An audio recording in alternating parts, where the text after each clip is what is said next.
Buenas tardes con todos. Muchas gracias por conectarse. Hoy estaremos viendo el capítulo 9, que es respuesta a incidentes y recuperación ante desastres, en nuestro curso básico en seguridad y protección de datos. Este capítulo, digámoslo así, esta área es una de las áreas donde lamentablemente la mayoría de las empresas no tienen un trabajo adelantado. Vamos a mirar por qué y la importancia del mismo. Entonces, la agenda que tenemos para el día de hoy es la planificación de respuesta a incidentes de ciberseguridad, las estrategias de recuperación ante desastres con temas de ciberseguridad y la planificación de la continuidad del negocio, donde involucramos los temas de ciberseguridad en ese plan de continuidad del negocio.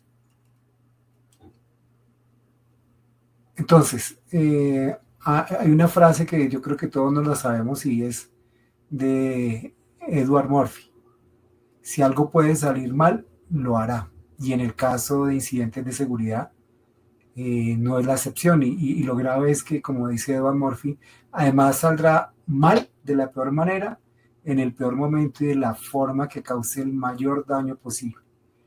Y lamentablemente, eso es lo que ha pasado con muchos de los casos que han sucedido en nuestros países con respecto a temas de incidentes de ciberseguridad. En ese orden de ideas, vamos a reflexionar por un momento.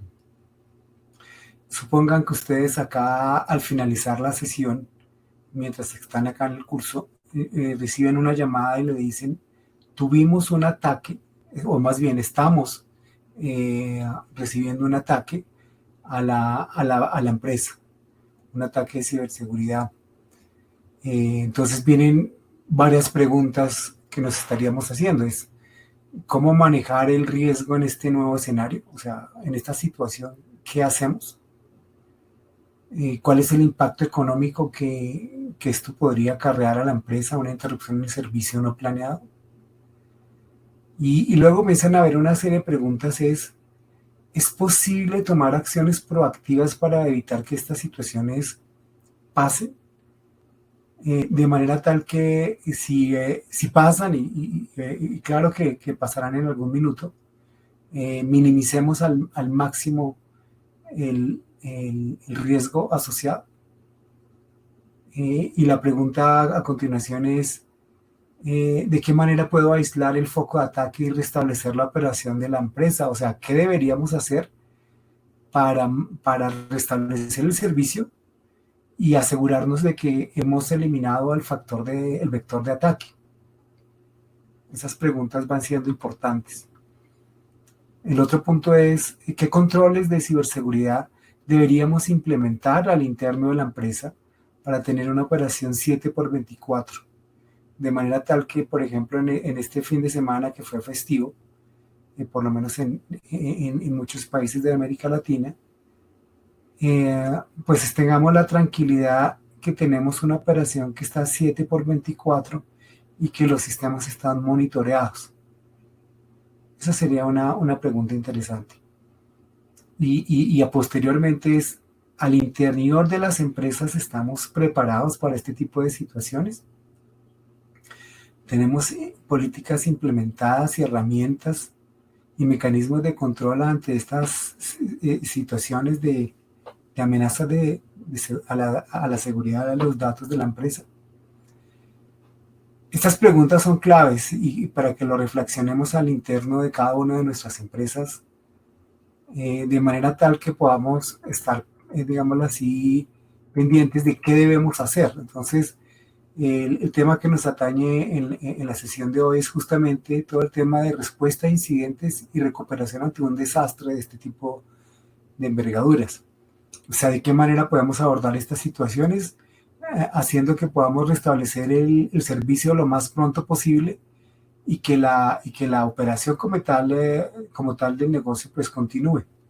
Entonces, en ese orden de ideas, vamos a decir que la respuesta a incidentes es la capacidad que tenemos de detectar, de contener, de recuperarnos ante un incidente de seguridad y restaurar lo más pronto posible los sistemas y los datos críticos. Y aquí es clave que tener una acción rápida desde la detección misma de la situación, rápida en la coordinación de los equipos, o sea, de la gente que está involucrada en todo este proceso, eh, habilitar los sistemas de copia de seguridad que debiéramos tener ya hechos, de manera tal que podamos reducir el tiempo de inactividad y al final del día el impacto en el negocio, minimizar las pérdidas y la reputación de que la empresa no se vea afectada. En ese orden de ideas vienen una serie de, digámoslo así, de preguntas. Y esas preguntas deberíamos hacerlas, ojalá, con los grupos directivos. Y vienen es, ¿por qué deberíamos considerar el tema de ciberseguridad dentro del presupuesto? ¿Sí? Esa es una pregunta clave y que cuando vamos a avanzar un poquitico en la sesión veremos que eventualmente el riesgo al que está expuesto la empresa es muchísimo mayor desde el punto de vista económico con respecto a las cosas que hay que hacer para implementar mecanismos de seguridad e incluirlos dentro del presupuesto. La siguiente pregunta es, ¿cuándo comenzamos?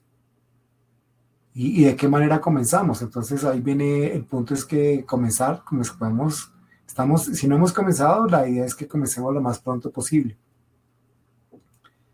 Y la siguiente pregunta es, ¿quién debería estar involucrado en la construcción de un plan de seguridad cibernética? Alguien diría, no, pues los de tecnología, para eso les pagamos, ¿no? Y el punto es que todo el personal, desde el personal operativo, el personal directivo, debe estar involucrado en todo el tema de un plan de seguridad. Como veremos, es toda la organización la que el tema de la protección de los datos y la seguridad de las infraestructuras es fundamental para la operación porque puede dar por terminada la empresa si no se le pone foco a esto. ¿Cuál es el nivel de riesgo? Entonces, volvemos a algo que habíamos visto antes. Eventualmente, nuestra empresa está involucrada en algún requerimiento de cumplimiento, o sea, por ley debemos cumplir y proteger los datos de los clientes, por ejemplo. ¿Sí? Puede que haya un costo en la fuga de los datos, o sea, si los datos se exponen en la dark web o públicamente, o datos que son confidenciales, esto puede tener un costo importante. Entonces, el riesgo que está asociado allí es un tema no menor que debemos contemplar. ¿Dónde encontramos ayuda? Entonces, si no la tenemos al interno de la empresa,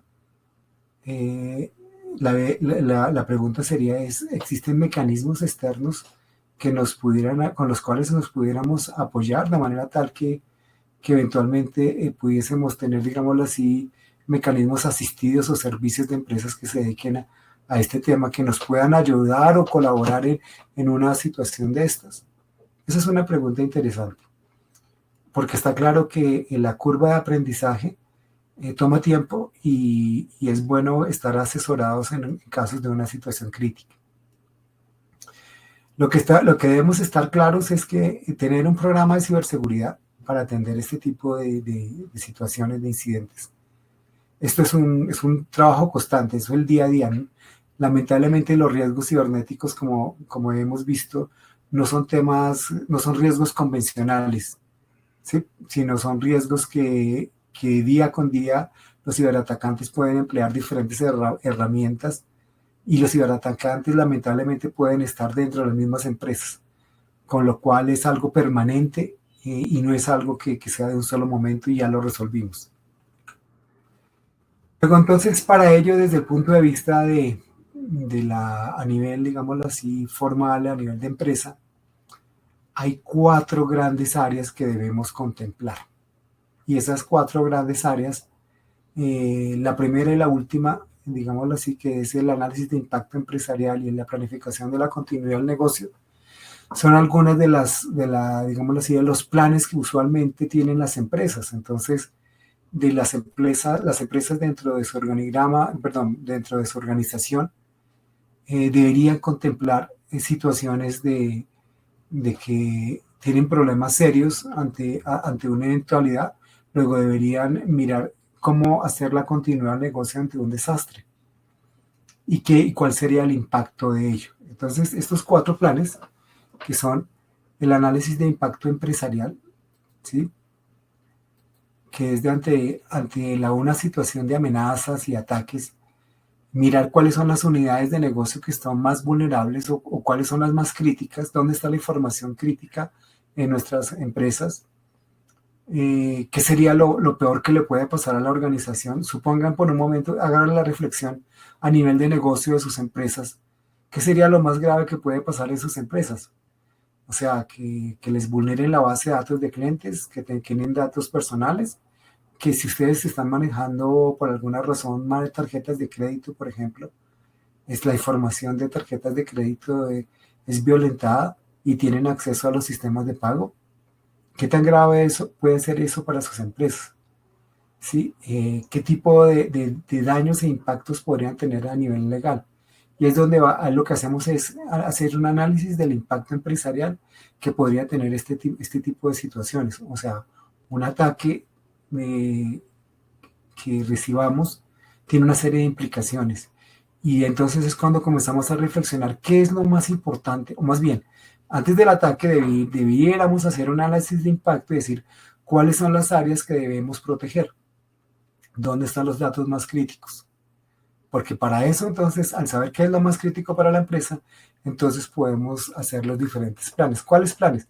Por ejemplo, un plan, la planificación de respuesta a incidentes. Y esa planificación de respuesta a incidentes, entonces, a partir de saber qué es lo importante, es poder analizar qué es lo peor que nos puede pasar con respecto a los datos y a los sistemas de información. ¿Cuáles son los sistemas de información críticos? ¿Dónde están los datos críticos? ¿De qué manera estamos protegiendo esos datos críticos? ¿Cómo podríamos detectar que alguien está intentando accesar de manera no autorizada a un sistema? ¿De qué manera podamos reaccionar? ¿Quiénes deberían participar en un plan de respuesta a incidentes? ¿Cómo podemos recuperar el servicio? ¿Estamos preparados desde el punto de vista de copias de respaldo? Supongamos que tenemos algo así como se fue la luz en el data center. ¿Tenemos un centro de respaldo o tenemos un servicio en la nube con la cual podamos respaldar los servicios? Ese tipo de cosas las debemos pensar antes de que pase una situación de estas que nos van a infectar el negocio. El otro punto es, bueno, supongamos que ya tuvimos el ataque, estamos en medio del ataque, ¿cómo nos vamos a recuperar? O sea, ¿cuál es el grupo que va a participar en la gestión de esta crisis? ¿Cómo vamos a recuperar la operación? ¿Tenemos los mecanismos? ¿Tenemos el contacto con los proveedores de software o de hardware o servicios para que podamos restablecer los servicios? Son preguntas que vienen y que vamos a analizar durante la presente sesión. Y por último es, como les comentaba, cada empresa debiese formalmente tener un plan de continuidad del negocio. O sea, que en un caso de desastre, ¿qué pasa y cómo siguen prestando el servicio? Es el ejemplo que lamentablemente acá en Colombia ha venido ocurriendo con algunas empresas prestadoras de salud. ¿Qué pasa si los sistemas de información de los pacientes es atacado? ¿De qué manera se pueden mantener las citas médicas? ¿Cómo se puede mantener, cómo se puede darle continuidad al servicio? Porque imagínense en un servicio de salud, estamos hablando, por ejemplo, de clínicas, tienen que continuar dando el servicio. Supongamos que les hayan atacado sus sistemas de información, pero tienen que continuar dando servicio. ¿Cómo es que van a dar servicio ante una situación de estas mientras se hace la recuperación del servicio? Es posible entonces tener mecanismos alternos, estrategias alternas para darle continuidad a la operación. Y esas 4 preguntas, digámoslo así, son, al final del día, se tienen que documentar y eso nos va a llevar a, digámoslo así, a tener lo que son, digamos, esos 4 planes, que el primero, como vimos, es la evaluación de riesgos y prioridades comerciales. Eso debe estar claro para todos. O sea, a partir de la evaluación de riesgos y las prioridades comerciales es donde vamos a hacer el resto de los planes. Es el siguiente, que es la gestión de incidentes, es de qué manera podemos responder rápidamente a cualquier, digámoslo así, situación que esté afectando la operación. ¿De qué manera podemos recuperar el servicio? ¿Fue atacado? ¿De qué manera recuperamos el servicio? Y cómo mantenemos las operaciones comerciales mientras se está dando el ataque, de qué manera podemos dar continuidad al servicio. Eso en resumen son las diferentes 4 áreas que deberíamos contemplar. Ahora la pregunta es, y vuelvo la reflexión, tenemos dentro de nuestras empresas estas 4 áreas, están documentadas, están claramente definidas, quiénes participan, cómo participan, cuáles son los mecanismos, se han probado los mismos mecanismos, los diferentes mecanismos de atención ante incidentes, de recuperación ante desastres o de continuidad. Esas preguntas, entonces vamos a responderlas durante la sesión de hoy con respecto a los temas de ciberseguridad. El primero es la planificación de respuesta a incidentes. En ese orden de ideas, la NIS básicamente nos dice que la planificación de respuesta a incidentes es que establezcamos, digámoslo así, mecanismos organizados y coordinados para atender una situación de estas, de manera tal que podamos detectar, responder, mitigar y recuperarnos lo más rápido posible y minimizar el impacto a las operaciones de una organización. Y como tal, entonces deberíamos tener un plan donde estén claramente definidas las funciones y las responsabilidades de las personas involucradas, los procedimientos estén documentados y las personas al interior de la empresa, desde el nivel gerencial y a nivel operativo, y con cada una de las áreas funcionales, estén claras de qué se hace en una situación de estas, de manera tal que sepamos y tengamos una carta de navegación durante esta situación. Entonces, lo primero que deberíamos hacer es no esperar a que pase, sino prepararnos, estar teniendo herramientas de análisis y detección de situaciones anómalas. Vamos a mirar algunas de las herramientas que tenemos al respecto. Cómo poder atender la situación ya de emergencia, cómo erradicarlos y cómo recuperarnos y qué actividades posteriormente deberíamos hacer. Obviamente, en todo este proceso hay un proceso de retroalimentación, de manera tal que nos preparemos mejor, de manera tal que tengamos herramientas más robustas para justamente entender las situaciones, hacer la contención y la erradicación de los focos de ataque. Para hacer eso necesitamos tres partes. Uno es tener personas, o sea, debe haber un grupo que esté formalizado, quién es el líder para atender un incidente de seguridad, quiénes deben acompañar a ese líder, qué personas deben trabajar para esto, o sea, debe haber un grupo que es el grupo de manejo de incidencias de seguridad, de ciberseguridad. Deben estar documentados los procesos de qué hacer, no cuando pase, oiga, ¿por dónde comenzamos? ¿Qué hacemos? Deben estar claros los procedimientos para recuperar los sistemas y habilitar las copias de respaldo en el caso de que hayan sido afectadas las bases de datos. Y para ello, entonces, nos vamos a apoyar de la tecnología. O sea, debemos tener herramientas de manera tal que ese grupo de personas con esos procesos puedan aprovechar las herramientas para automatizar esto.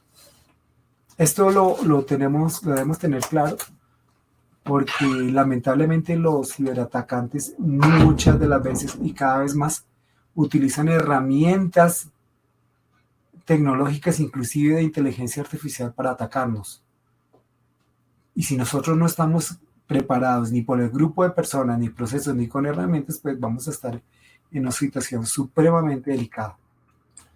Luego, en ese orden de ideas, ¿qué deberíamos contener de acuerdo a la NIS? Prepararnos, identificar la situación que está siendo la causa del ataque, contener ese ataque, erradicar ese ataque. Y este es un tema importante, porque muchas de las veces dirán, no, pues lo que hicimos fue restablecer las copias de respaldo. Pero si previamente el atacante a los sistemas los había intervenido, con todo y copia de respaldo se reactivaron todos los vectores de ataque. Entonces hay que tener muy claro cómo nos aseguramos de que eso no pase. Cómo recuperamos la operación y qué lecciones aprendidas de manera tal que mejoremos la preparación. Ese sería el ciclo que nos recomienda la NIS. Ahora bien, esto lo debemos documentar. Todos estos documentos lo debemos de crear una política y los procedimientos al interno de la empresa. Esto debe estar validado y autorizado por la junta directiva que eso es lo que hay que hacer, digámoslo así. O sea, los grupos de seguridad, los responsables de los activos, se juntan y establecen las políticas y procedimientos y eso a nivel directivo se tiene que aprobar para que estemos todos claros de que en una situación de estas, ¿qué se debe hacer? Porque obviamente la gerencia tiene que participar en esto porque es un trabajo coordinado. De allí entonces las funciones y responsabilidades de cada una de las áreas debe estar clara. Entonces los responsables de los activos y los responsables técnicos de los activos tienen unas responsabilidades. Hay unas formas de manejar este problema y escalarlo al interno de las empresas. ¿Cómo vamos a comunicar un incidente de estos al interno o a los medios? También debe estar claro y quién va a decir qué si el tema es tan grave que sale, por ejemplo, en los noticieros o en la radio o en los periódicos. Debemos estar claros de quién hace las comunicaciones, quién está autorizado para dar cualquier información, que este es un tema que puede tener implicaciones legales. Luego eso lo debemos tener claro. ¿De qué manera podemos entonces hacer, cuando hay un ataque de estos, cómo podemos clasificar y priorizar la atención a este incidente? De manera tal que estemos claros cómo proceder y tener en todo momento claro que nuestras acciones pueden tener inclusive consecuencias legales y de cumplimiento. Ahora bien, este grupo de respuesta a incidentes, digámoslo así, debe tener diferentes personales, o sea, debe haber un coordinador de incidentes, que es el que se encarga de activar el proceso, o sea, bajo ciertas circunstancias se activa el proceso. Este coordinador debe estar en plena conexión con la junta directiva para informar qué es lo que está pasando y las acciones y cuándo se debe realizar una operación fuera de los sistemas tradicionales, de manera tal que se coordinen los esfuerzos. Pues acá hay un ejemplo de un equipo de respuesta a incidentes. Entonces hay un líder de gestión de incidentes, que es el responsable desde el comienzo hasta el cierre de las actividades, digámoslo así, de coordinar todas las actividades de la incidencia y las acciones de resolución. Están los expertos técnicos o los administradores técnicos, o sea, cada una de las plataformas, supongamos que tengamos el correo electrónico, tengamos una base de datos de cliente, tengamos un sistema de información, cada uno de ellos, cada plataforma debe tener un responsable técnico y un backup. Y deben estar claros previamente qué hacer ante una situación de estas. O sea, cada uno de ellos debería estar claros de los procedimientos de copias de respaldo, tanto de los sistemas como de los datos, de manera periódica y que los hayan probado previamente. Deben estar en contacto con los proveedores. Estos expertos técnicos deben tener claro que en una situación de emergencia a quién pueden acudir, o sea, los diferentes proveedores a los que pueden acudir con número de teléfono, correo electrónico, de manera tal que si se da una situación de emergencia, poder atenderlo. Si estos expertos técnicos dentro de su trabajo han contemplado que puedan operar en la nube alguno de estos servicios, entonces deben estar claros los procedimientos para decirle al grupo operativo, vamos a operar ahora desde la nube, los cambios que hay que hacer son los siguientes, de manera tal que estemos claros. Este grupo de expertos técnicos debe analizar cada una de sus plataformas para poder responder ante una situación con estas. Debemos tener un enlace con los clientes, o sea, sobre todo al manejar datos personales, como les decía, hay temas legales que hay que responder con prontitud, con lo cual deberíamos estar enlazados con las áreas legales de las empresas o con los asesores legales que tengan la empresa, de manera tal que podamos responder oportunamente ante una situación de estas. ¿Sí? Esto se debería hablar previamente, porque imagínense que en este minuto estén atacando a alguna de sus empresas. La pregunta es legalmente, ¿cómo se les debe hablar a los clientes? Legalmente, ¿cuáles son los compromisos que tiene la empresa para responderle a los clientes? ¿De qué manera lo deben hacer? ¿Quién debe responder? Eso debe estar claro y debe estar claro en ese plan de gestión de incidentes de ciberseguridad. Debe haber alguien que esté documentando todo lo que está pasando, todas las actividades que se están realizando y las decisiones que se están tomando. Eventualmente, ¿para qué? Para ver lecciones aprendidas y desde el punto de vista de evidencias de qué fue lo que pasó, cómo pasó y las áreas afectadas. Eso lo tenemos que tener claro.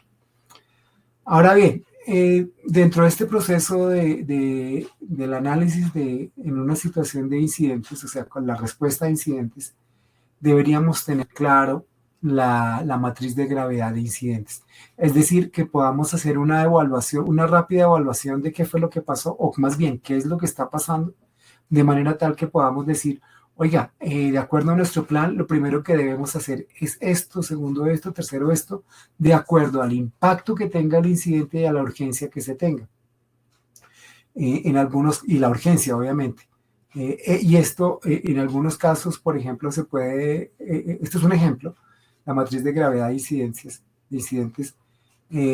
A una empresa puede decir, no, mira, yo lo clasifico de acuerdo al nivel de impacto alto, medio, bajo, y la urgencia si es alta, media, baja, y la severidad. Entonces, de acuerdo a eso, yo me voy a mover y tengo un plan de trabajo ya establecido, de manera tal que organicemos los esfuerzos, sepamos cómo manejarlos y todos los que están involucrados sepan cuál es la prioridad ante una situación de emergencia como esta.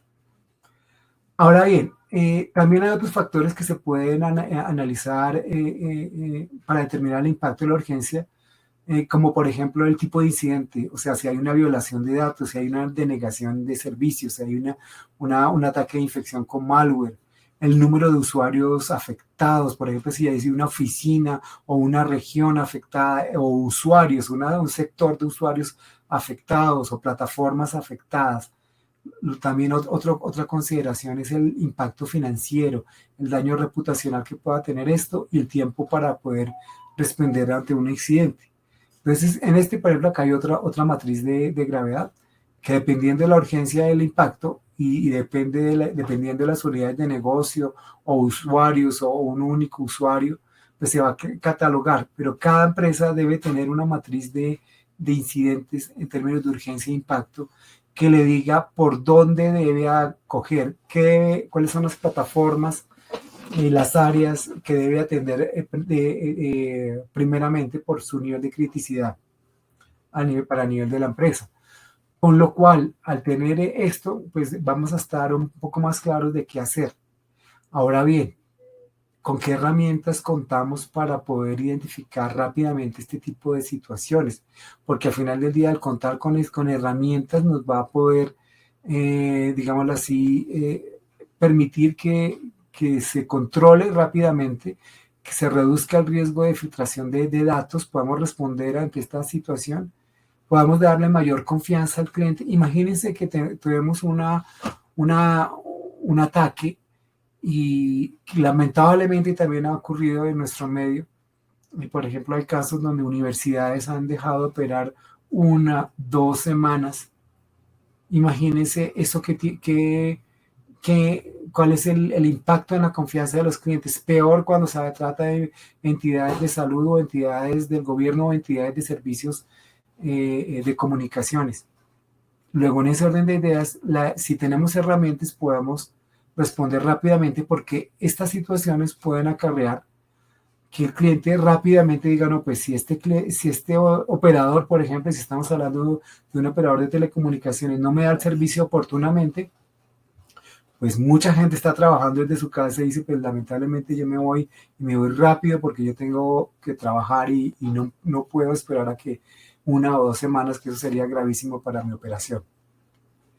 El otro punto es el tema que debemos contemplar es la normativa, los cumplimientos de protección de datos. En el caso, por ejemplo, de Colombia, la ley 1581, en el caso europeo, es el Reglamento General de Protección de Datos. Y en algunos otros países también hay algo semejante, con lo cual por ley debemos tener un cumplimiento y atender la protección de los datos y por eso es que nos debemos enfocar. Entonces, acá hay una lista, por ejemplo, de algunas herramientas de software libre que están disponibles para que podamos ir implementándolas dentro de nuestras empresas. Algunas ellas tienen un componente de software libre y otras pagado. Por ejemplo, la primera que se llama Snort. Snort finalmente fue comprada por Cisco, con lo cual tiene un componente que es gratuito y otro que es pago. Hay una que es bien interesante que se llama Secure Onion, que básicamente involucra varias de las opciones de herramientas de monitoreo de tráfico, de monitoreo de actividades maliciosas, revisión de cambios de archivos e intentos de inicio de sesión, que se llama Secure Onion. ¿Sí? Acá hay algunas otras que las podemos estar revisando. Y si no tenemos, pues comencemos a evaluar alguna de estas dentro de las organizaciones. Porque al final del día, independientemente de la herramienta o herramientas que se elija, lo importante es contar con un plan para poder detectar cualquier situación anómala. O sea, que la gente no solamente basta tener un grupo, sino hay que tener gente entrenada y gente con herramientas para poder detectar situaciones anómalas. Dentro de este proceso hay otro tipo, en general, herramientas, ¿no? Herramientas de análisis forense, herramientas de análisis de malware y sistemas de administración de eventos. De hecho, la sesión anterior yo les mostré una de las herramientas de análisis forense, que básicamente nos permite hacer un análisis y hacer una investigación del incidente y poder identificar al atacante, porque al final del día el atacante puede que sea alguien al interno de nuestras empresas. Entonces, con herramientas de análisis forense podemos llegar a ubicar este tipo de situaciones. Y es justamente acá en la sesión anterior yo les hablaba de una herramienta que se llama Autopsy. Esta plataforma me permite hacer un análisis forense de computadores y de celulares, por ejemplo, dispositivos móviles, de cámaras IP, de drones, ¿sí? Autopsy. Es una herramienta bien interesante que junto con Wireshark podemos estar monitoreando actividades anómalas en la red, lo mismo que el Network Miner. Este tipo de herramientas son claves a la hora del día porque son herramientas que nos pueden dar luces por dónde vienen los problemas. Por ejemplo, hay una herramienta que se llama Volatility Framework, que es supongamos, cuando hay un ataque de ransomware, la primera recomendación es desconecte los servidores o los equipos que están siendo atacados, pero no los apague, porque eventualmente podemos hacer un análisis de la memoria y en la memoria puede que se encuentre la llave de encripción con la cual hicieron ese ataque de ransomware. Entonces, acá hay diferentes herramientas que podemos emplear justamente para analizar qué fue lo que pasó. O podemos utilizar herramientas para análisis de eventos. ¿Se acuerdan lo de las herramientas que veíamos previamente acá, que decíamos para hacer todo el análisis de eventos? Esas herramientas nos van a permitir entonces estar monitoreando actividades al interno de la empresa, en las plataformas virtuales que tengamos o en la misma nube, e inclusive si tenemos dispositivos conectados al servicio de datos móviles, registros de firewalls, de las aplicaciones, de datos de los servidores, información con respecto a acceso a las bases de datos que tengamos. Y todo esto nos permite hacer un monitoreo en tiempo real y análisis de los logs. Y aquí lo que tendríamos son estas herramientas que llamamos Security Event and Event Incident Management, las plataformas que llaman SIEM. O podemos tener algunas herramientas de análisis de malware.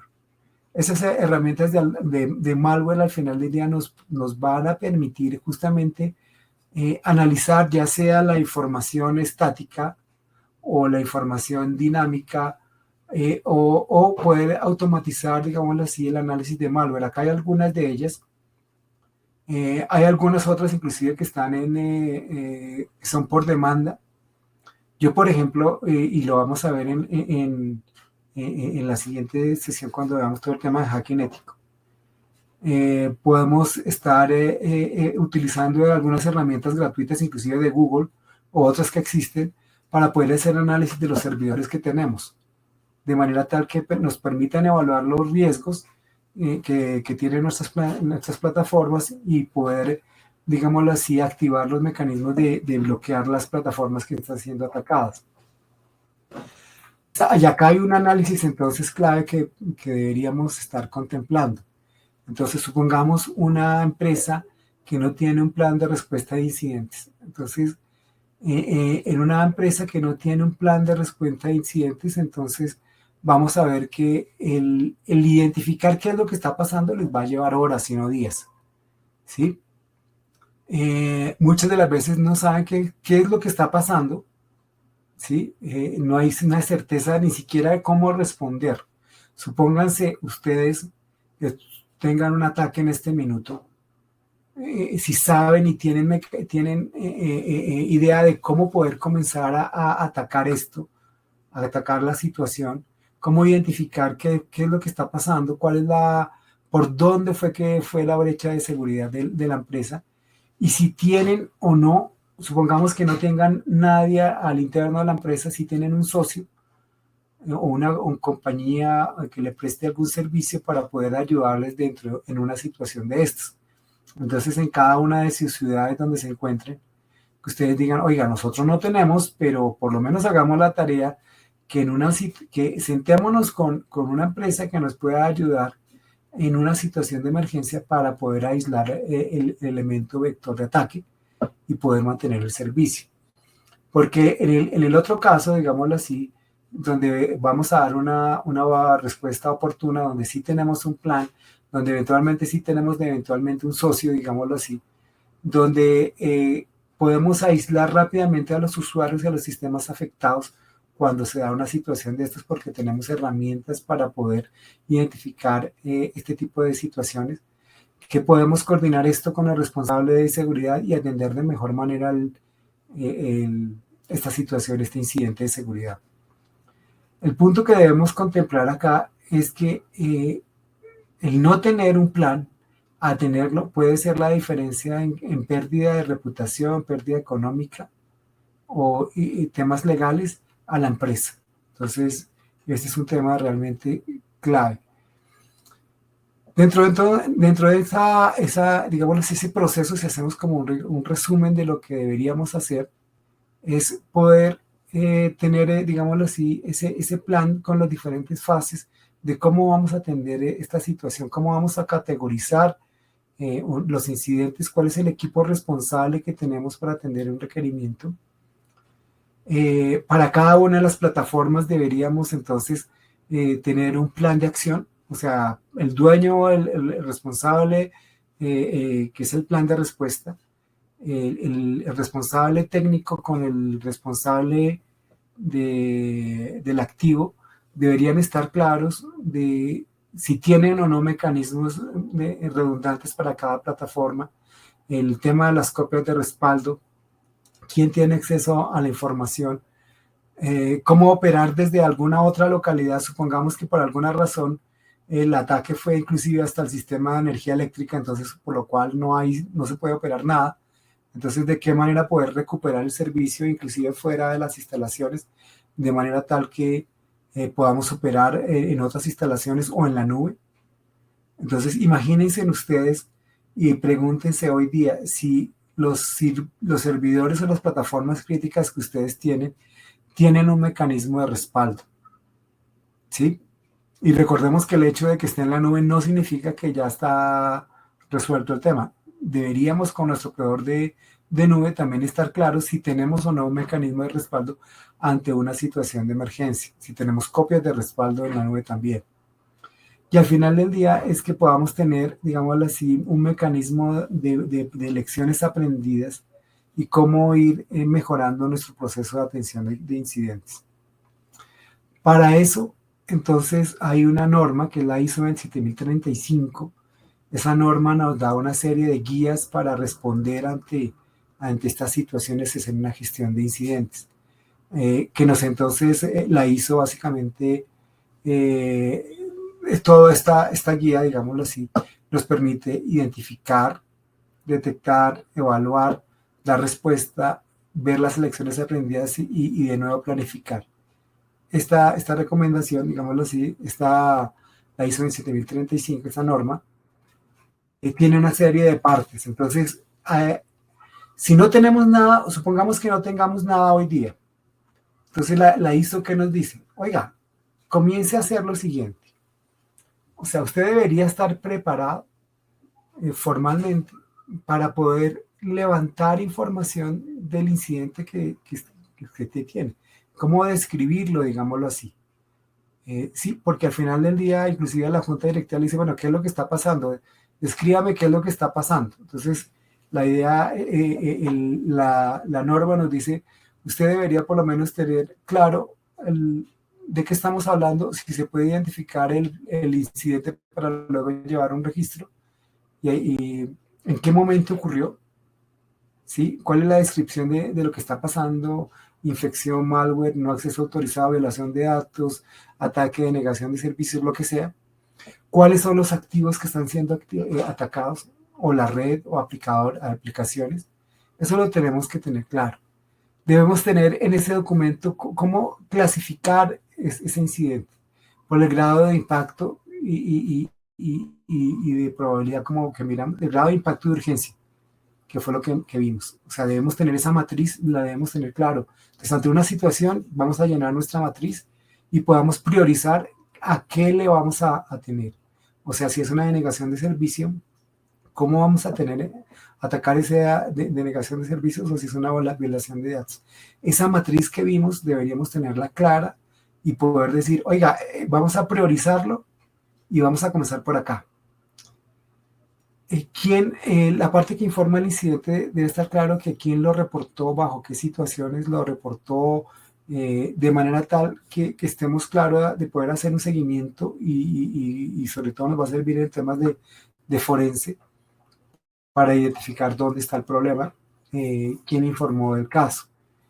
Equipo de respuesta a incidente. Entonces, deberíamos por lo menos tener documentado quiénes pertenecen a ese grupo y cuáles son sus roles, cuáles son las actividades que tiene cada uno. En una situación de emergencia, ¿qué hará el responsable de base de datos? ¿Qué hará el responsable de correo electrónico? ¿Qué hará el responsable del ERP? ¿Qué hará el responsable del CRM? ¿Qué hará el responsable del contact center? ¿Qué hará el responsable de la PBX? O sea, cada uno de los miembros debe tener claros sus roles. El otro es en la parte de investigación y análisis de accidente. O sea, cuáles son las acciones que se han hecho justamente para poder recopilar qué es lo que está pasando, qué herramientas tenemos para monitorear. Y acá de nuevo volvemos con el tema de las herramientas. ¿Con qué herramientas vamos a hacer esta investigación y análisis de incidentes? ¿Sí? ¿Cómo vamos a analizar esas evidencias? Y por eso justamente está el análisis forense. De manera tal que podamos al final del día descubrir qué fue lo que pasó, quién causó este incidente, por dónde se nos metieron, ¿sí? Y para eso debemos tener herramientas. La evaluación del impacto. Entonces, al interno de la organización deberíamos estar claros y sobre todo acuérdense que lo primero que dijimos fue el análisis de impacto de negocio.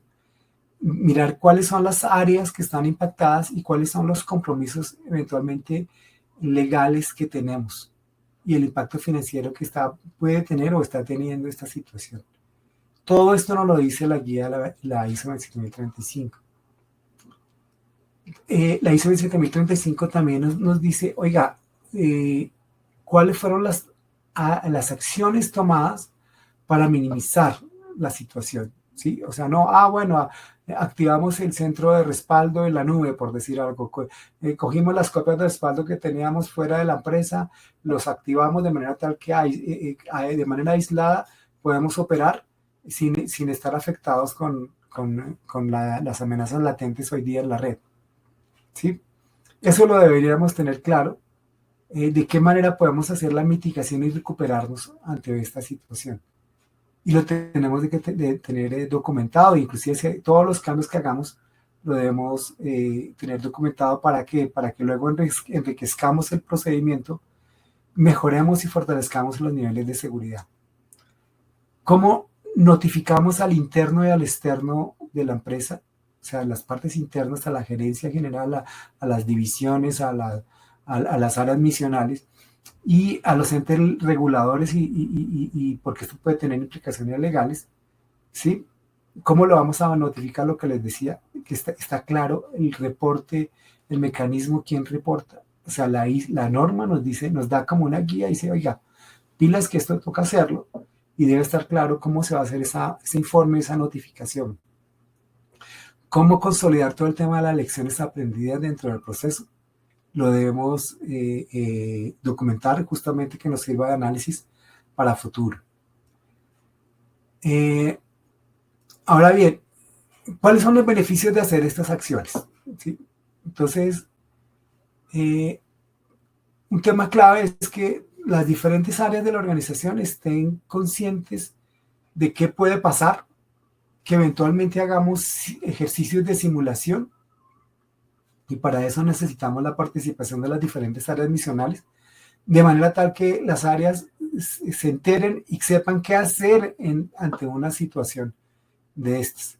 Entonces, estos ejercicios y simulaciones al interno de la empresa nos van a servir a todos, a las áreas operativas, a las áreas de tecnología, a las áreas directivas, porque todos estaremos conscientes de que ese es un tema que puede pasar y sabremos qué va a pasar. Así como nosotros hacemos simulaciones, que hay una simulación de un terremoto, entonces hay un terremoto, hay un coordinador, y vas a decir, hagan por acá, bajen por acá, y el punto de encuentro es este.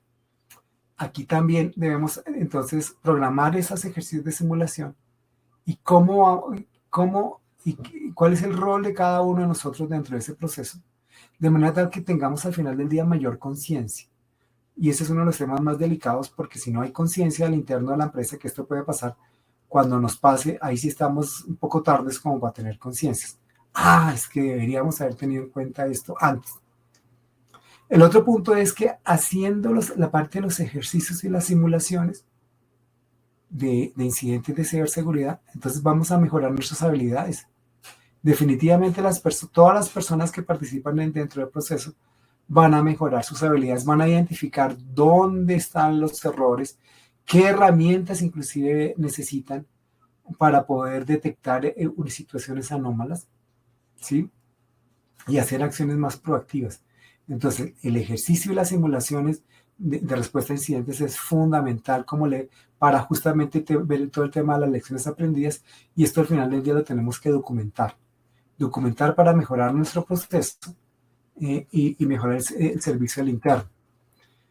El otro punto entonces es el tema de reportes de un incidente. Entonces, cuando tenemos un incidente, al final del día, la junta directiva va a hacerle estas preguntas. Bueno, ¿de qué se trataba el incidente? ¿Cuándo ocurrió? ¿Dónde ocurrió? ¿Qué tiempo tardó en resolverse? ¿Quién lo resolvió? ¿Al interno o al externo? ¿Sí? ¿Quiénes estuvieron involucrados en el manejo del incidente? ¿Qué pasos se dieron para la resolución del caso y por qué se tomó tanto tiempo? Y para eso entonces al final del día deberíamos entonces contemplar la búsqueda de la causa raíz de lo que pasó en el ciberincidente. ¿Cuál fue el originador? ¿Por dónde fue que se nos metieron? ¿O quién fue el que lo hizo? Debemos tener documentado todos los procedimientos y las reglas que tengamos, las políticas al interno. Debemos ayudarnos con los estándares de la ISO como vimos. Debemos tener una estructura de gobierno al interno de quién es el coordinador y cómo se van a coordinar los diferentes grupos. Si nosotros estamos, digámoslo así, obligados por una norma de regulación de protección de datos, si se cumplió o no, y si no se están cumpliendo, qué debemos hacer para el cumplimiento. Tener en cuenta los incidentes pasados, tener la posibilidad de tener cuestionarios a las diferentes gentes, de manera tal que identifiquemos qué es lo que está pasando, y al final del día que documentemos todo esto para mejorar las prácticas de gestión de incidentes. Eso fue la parte de gestión de incidentes. Ahora vamos a analizar un poco el tema de las estrategias de recuperación ante desastres. Entonces, si nosotros nos devolvemos un poco, ¿de qué estamos hablando? Estamos hablando de siguiente. Ya vimos la planificación de respuesta a incidentes, ahora vamos a la planificación de recuperación ante desastres. Que la planificación para la recuperación después de un desastre, cómo gestionamos eso y cómo recuperamos la operación. Entonces vamos a enfocarnos ahora en el DRP. Acordemos que es garantizar la resiliencia y la recuperación empresarial. Entonces, el primero hicimos la gestión de incidentes rápida y eficaz. Y acá lo que vamos a ver, cómo garantizamos que justamente podemos estar teniendo una respuesta rápida y recuperar el servicio. Entonces, para eso, entonces, vamos aquí a la estrategia de recuperación ante desastres. Entonces, dentro de las estrategias de recuperación ante desastres, ¿qué deberíamos estar contemplando? Que deberíamos tener también implementadas, obviamente, los procedimientos para restaurar los sistemas, los datos, si tuvimos, por ejemplo, un incidente significativo, de manera tal que podamos recuperar el servicio lo más pronto posible, recuperar datos y hacer esto lo más pronto posible. ¿Qué puede causar que tengamos un desastre? Pues acá vemos algunos de estos casos. Un desastre natural, ¿sí? Una inundación, un incendio, una sonada, ¿sí? Puede haber fallos energéticos. Conozco casos del estado donde en diciembre, las dos últimas semanas de diciembre, el sistema de la UPS, el sistema eléctrico de todo data center se dañó. Y en ese minuto comenzaron a pensar, oiga, no tenemos un plan de recuperación ante desastres. Imagínense una entidad del Estado grande que maneja un área, un departamento de más de 2 millones de ciudadanos, falla el sistema de energía. ¿Sí? Por lo menos, por ejemplo. Entonces, o que si es un ataque cibernético o una filtración de datos. Filtración de datos es, por ejemplo, que tengamos un malware, como puede ser un ransomware, nos encripten los datos y luego los amenacen y digan, oiga, vamos a publicar sus datos en la dark web si no paga este rescate. Entonces, tanto ataques cibernéticos, filtración de datos, desastres naturales, fallos internos, fallos energéticos, a todo eso son algunos de los desastres en los cuales nos podemos encontrar. El punto es que tengamos un plan de recuperación ante desastres. ¿Sí? ¿De qué manera podemos hacerlo que lo tengamos documentado? Porque el tema de la energía, ¿se acuerdan de la información? ¿Cómo protegemos la información? La disponibilidad, la confiabilidad y la integridad. La disponibilidad, supongamos que estamos mal del sistema de energía. El sistema de energía del data center se dañó, la UPS se dañó, se quemaron los cables y entonces ahí, ¿qué hacemos? ¿Tenemos un plan de recuperación ante esa situación? Ante ese desastre. Las redes se ven atacadas, digámoslo así.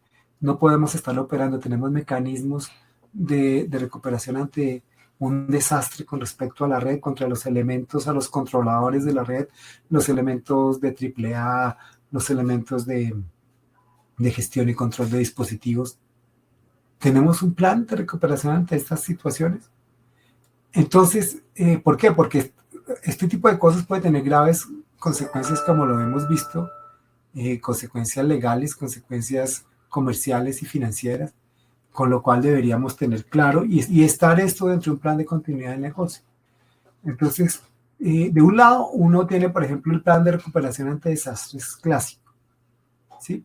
Entonces, tenemos el plan, identificamos el alcance, tenemos los contactos de emergencia, designamos el equipo de recuperación de desastres, asignamos roles y responsabilidades, sacamos nuestras copias de respaldo, restauramos las plataformas de tecnología y hacemos las pruebas. Pero cuando estamos hablando de que esto aquí también hay un tema de recuperación de la seguridad de la información, entonces que tenemos que poner un poco más de foco. ¿Por qué?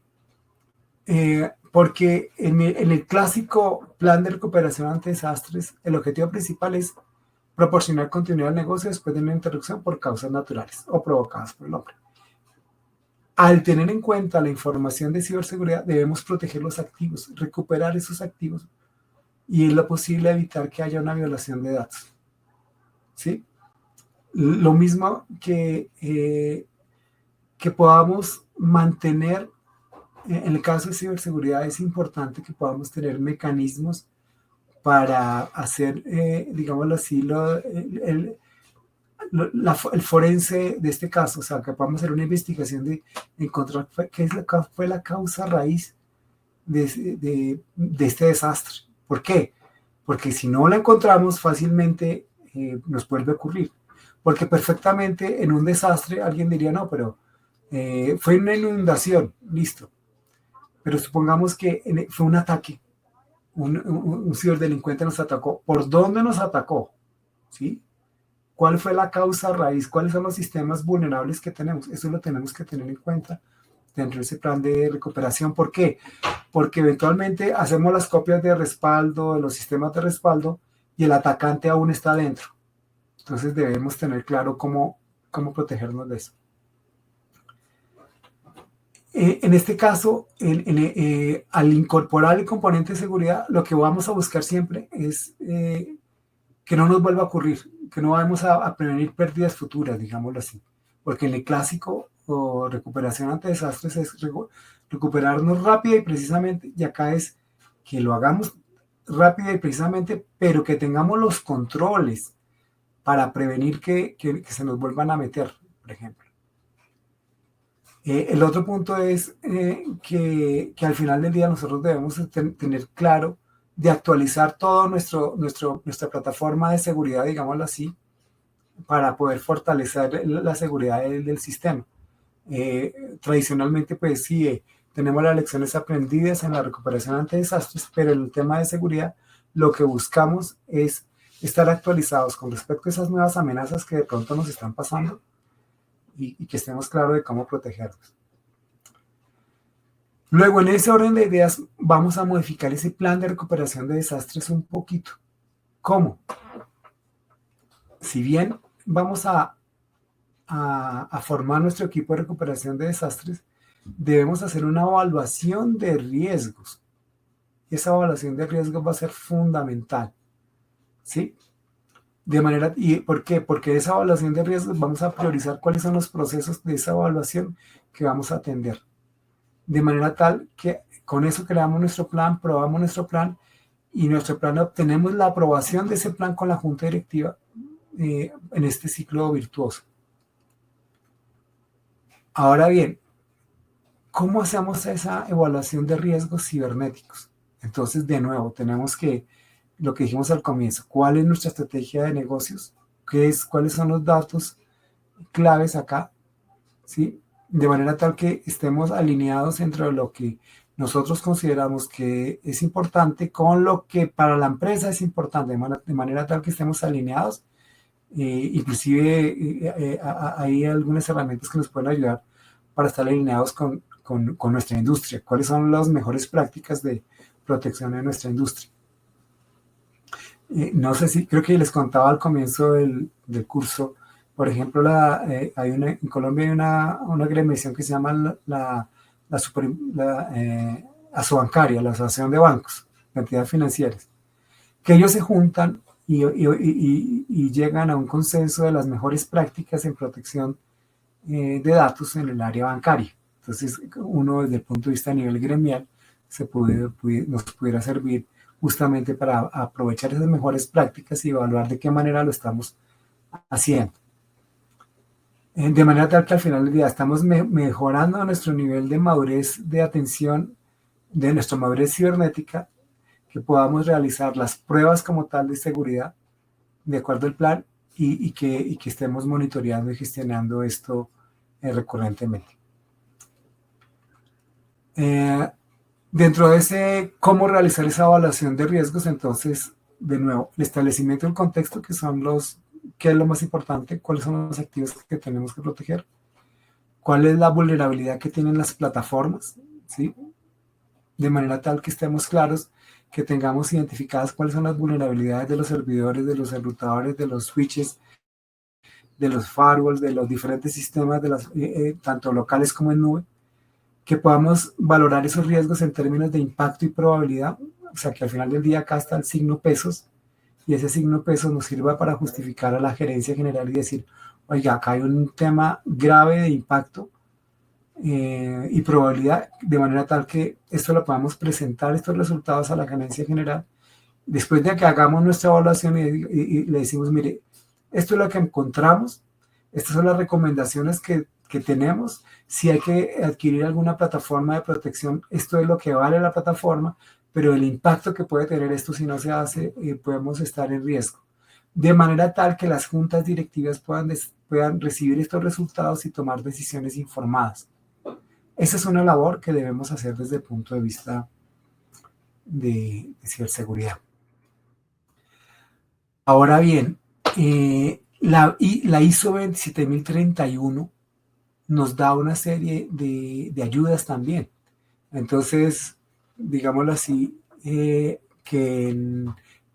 para tener ese plan de recuperación de desastres de ciberseguridad, lo mismo, hay una parte de información del plan, ¿sí? Objetivos del plan, que en ese objetivo del plan básicamente estamos claros de cuáles son los sistemas críticos, los más datos críticos. Porque alguien diría en la empresa, no, si la empresa tiene 12 áreas, entonces las 12 áreas son importantes. Puede que sí, puede que no, pero lo usual es que una o dos áreas sean las críticas, las otras puedan operar. Por ejemplo, atención de quejas, si no están atendiendo durante una tarde o un día, pues no hay lío para unas empresas. Pero el punto es que dentro del plan estén claros cuáles son los sistemas, los datos críticos, los cuales hay que recuperar lo más pronto posible, digámoslo así, y a los cuales se debe poner la atención. Porque puede que tengamos todo caído, pero hay algunas áreas de la empresa que sí o sí tenemos que recuperar lo más pronto posible. En ese orden de ideas, obviamente, las funciones y las responsabilidades que están en cada uno de estos casos involucrados, los tiempos. Entonces, ¿cuál es el tiempo, digámoslo así, de atención de un caso? ¿Cuál es el tiempo máximo que podamos tener, por ejemplo? El tiempo esperado de recuperación, que de ahí para adelante vamos a estar en problemas legales, por ejemplo, ¿sí? O es que esperamos recuperarnos en tanto tiempo, de manera tal que estos temas los tengamos claros al final del día.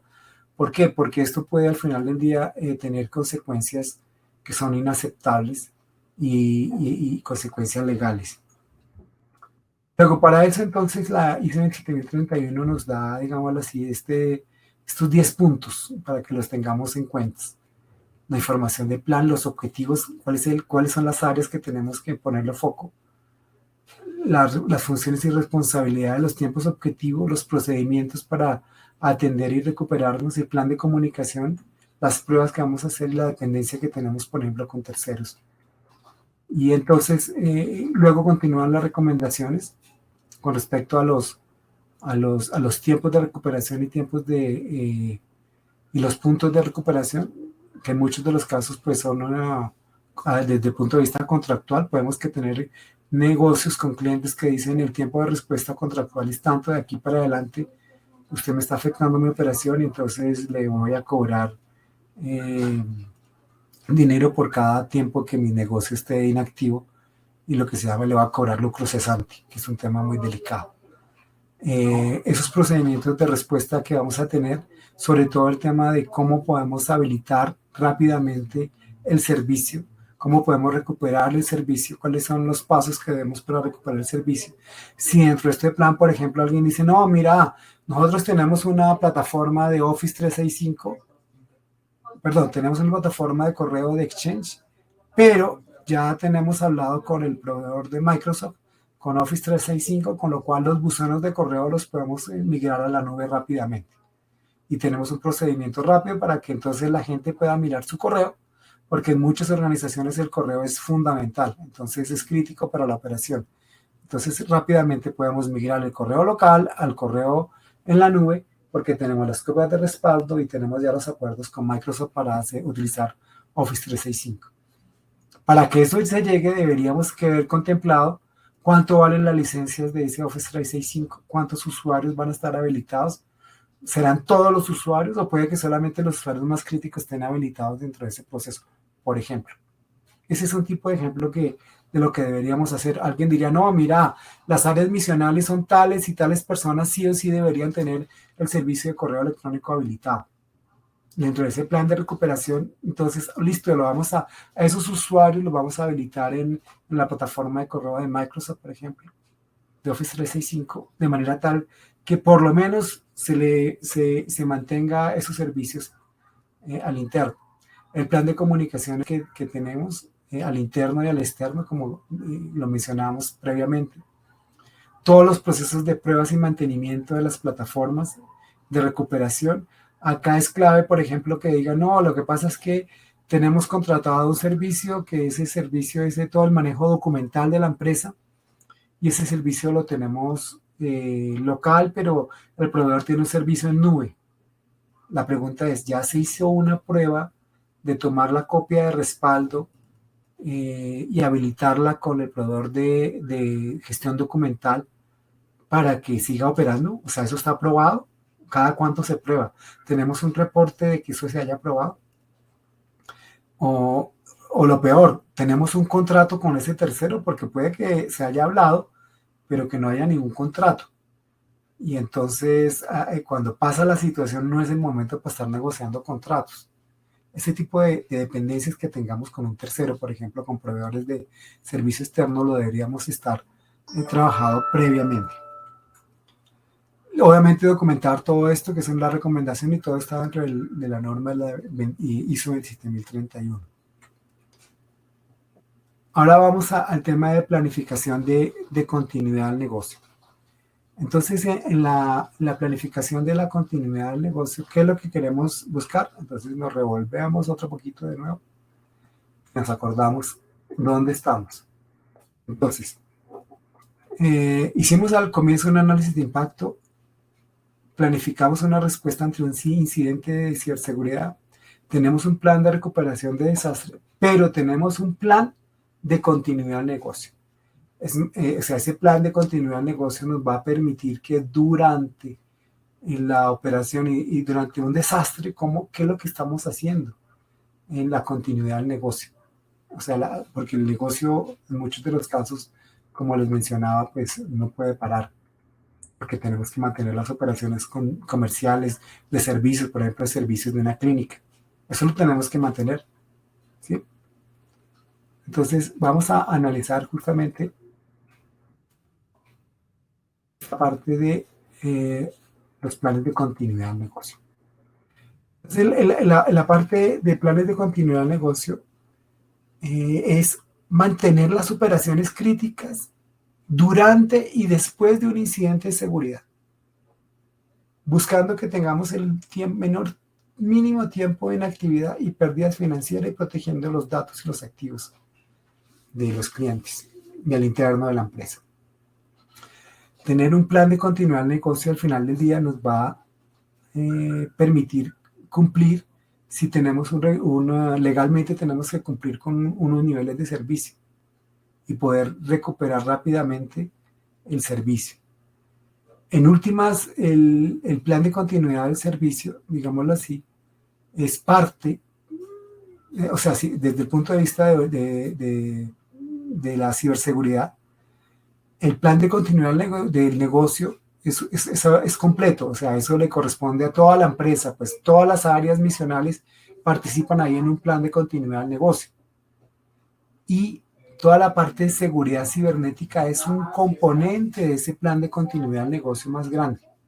Con lo cual, entonces, dentro del plan de continuidad del negocio de cada una de sus empresas se debería contemplar que tengamos este elemento de la ciberseguridad, de manera tal que podamos proteger los datos en una situación crítica y mantener en lo posible el servicio. De nuevo, las amenazas comunes, lo que vimos: desastres naturales, accidentes hechos por el hombre, fallas en las instalaciones, sabotaje, amenazas de ciberseguridad. Todas son amenazas comunes que tenemos en la continuidad del negocio, como ya vimos.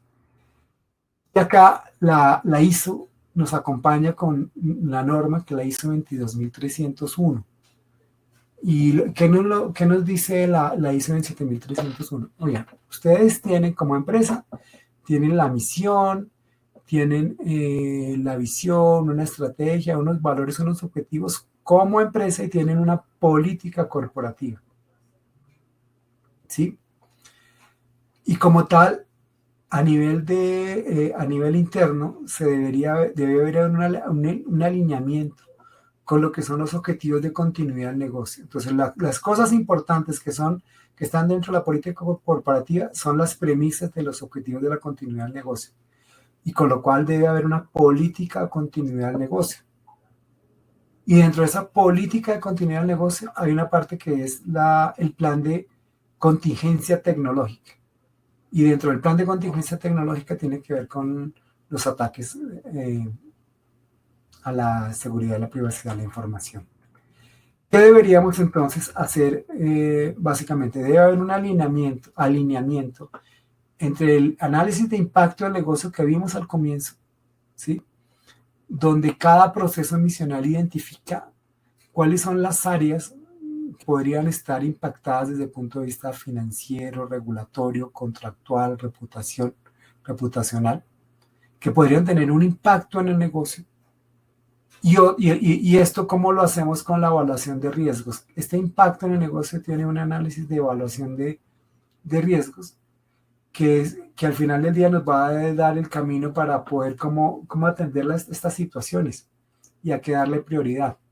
Entonces, en esta evaluación de riesgos o risk analysis, lo que tenemos de un lado, nosotros tenemos toda la parte de amenazas a los activos de información, a las vulnerabilidades que tenemos, y acá tenemos los controles, ¿se acuerdan? Entonces, amenazas a los activos, ¿de dónde salieron esos activos críticos? Salieron del análisis del negocio. El análisis del negocio nos dice cuáles son las áreas, los activos críticos, la clasificación de los recursos. Esos son los que vamos a analizar en el análisis de riesgo. Y vamos a decir, de acuerdo a ese análisis de negocio, vamos a hacerles un análisis de riesgos, y a esos son los que vamos a colocar los controles. Y entre los controles, uno fundamental es la continuidad del negocio. Y es justamente cómo responder a ese análisis de impacto del negocio para que se haya una continuidad empresarial, que haya una priorización, que estén claros los tiempos de respuesta.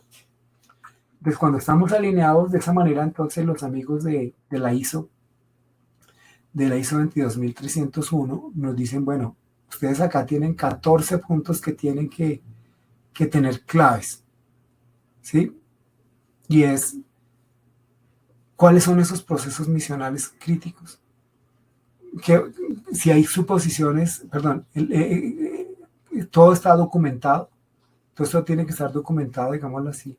¿Qué suposiciones vamos a tener? Vamos a suponer que tenemos un data center operativo que está aprobado y funcionando, que tenemos un grupo con funciones y responsabilidades, que están definidos los contactos claves en los proveedores de servicio, todos los contactos claves están documentados. ¿Qué deberíamos activar o desactivar en una situación para mantener la continuidad del negocio? Por ejemplo, supongamos, pues tenemos un acuerdo con un proveedor de nube, de manera tal que si los servidores críticos de negocio no están funcionando, podemos activar los servidores de nube y como tenemos las copias de respaldo, podemos allí mantener la operación. Y esto los tenemos previamente documentado y planeado con las diferentes áreas misionales, con un plan de comunicación, de manera tal que podamos tener claro cómo responder a ese incidente. Acuérdense que todo el tema de respuesta a incidentes está metido acá. Podamos tener sitios alternos, tanto físicos como de nube. Esto tiene que estar documentado y con los acuerdos y los contratos hechos, ¿sí? Que tengamos un orden de priorización. Oiga, en un caso de estos, ¿qué es lo primero que tenemos que recuperarle, darle continuidad al negocio? ¿Cuáles son estas actividades que se tienen que dar? Acá está metido nuestro plan de recuperación y con todos los temas de los backups necesarios, de manera tal que podamos restaurar y reanudar las operaciones lo más pronto posible. ¿Esto dentro de qué? Dentro de un proceso virtuoso. Entonces, esto suena como algo trillado, pero es así. Tenemos planear, hacer, verificar y actuar. Y este plan lo tenemos que estar probando. Entonces, pregúntense por un buen minuto si ¿cuáles son las plataformas críticas de sus empresas? Número 1. ¿Esas plataformas tienen sistemas de backup, de copias de respaldo? Supongamos que sí. La pregunta es, ¿dónde están esas copias? ¿Están en el mismo data center? ¿Qué pasa si se incendia el data center? Se acabó todo. ¿Qué deberíamos tener? Que las copias de respaldo estén en otro sitio, fuera del data center. Si se quemó el data center, ¿cómo podemos recuperar el servicio y darle continuidad al negocio? Es que tenemos un contrato con un proveedor de nube. Listo. Ese proveedor de nube, ¿cómo está probado que pueda tener esas copias de respaldo? Porque hay inclusive proveedores de nube que tienen la siguiente funcionalidad. Uno habla con, por ejemplo, con Amazon. Entonces dicen, ve, yo tengo tales servidores, A, B, C, D. Listo. Entonces Amazon tiene un servicio, bueno, y los otros, que me acuerdo, Amazon tiene un servicio donde yo voy copiando la información del servidor a la nube. Y lo almaceno en un área que se llama S3, como en un almacenamiento lo más económico posible.